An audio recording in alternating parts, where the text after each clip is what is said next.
The significance of corporate governance in today's progressive and dynamic business environment cannot be denied. Now more than ever, there is an increasing emphasis on improving corporate processes, transparency, accountability, and controls for the purposes of reducing abuses of power, all necessary for promoting long-term investment, financial stability, and business integrity within organizations and businesses. The CalBank and UK Ghana Chamber of Commerce Leadership Conversation Series, which was focused on good corporate governance, brought together stakeholders in the finance sector to provide an understanding of current practices of good corporate governance and how it can be used to mitigate risk in organizations and businesses to ensure sustainability, accountability, and profitability. Reggie McHanson, a human resource business professional, advised organizations to do due diligence and proper background checks during the onboarding process of their board of directors to check conflict of interest. One of the key areas that we need to be looking into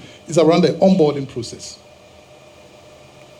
Because most of the time, there's a lot of assumption that once Philip has been around, he's worked around, he knows.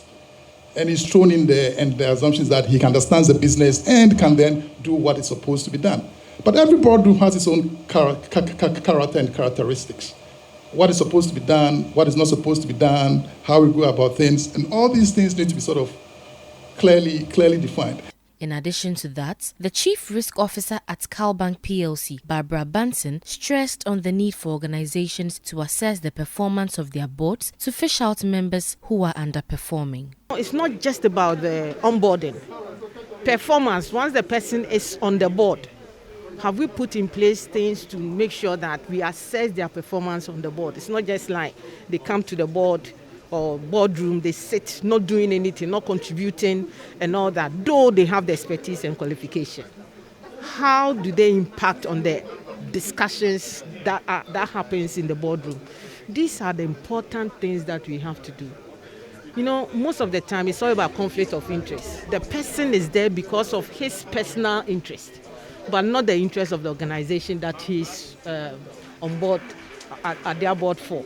So it's a balance, onboarding, and then during the tenure of these directors, we need to be able to make sure that we assess their performance. On her part, the Executive Director of the UK Ghana Chamber of Commerce, Ajoba Chiama, asked regulators to constantly follow up on the boards of organizations to ensure the right things are being done.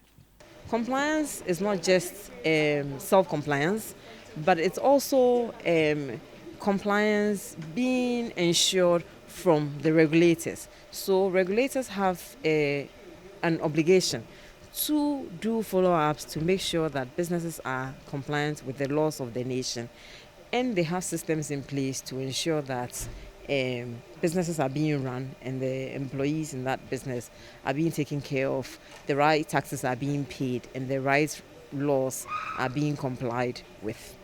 Other resource persons on the panel of the Leadership Conversation Series were the founder of the Corporate Law Institute, Felix Ntrakwa, and head of SEDA Ghana Limited, Catherine Engman.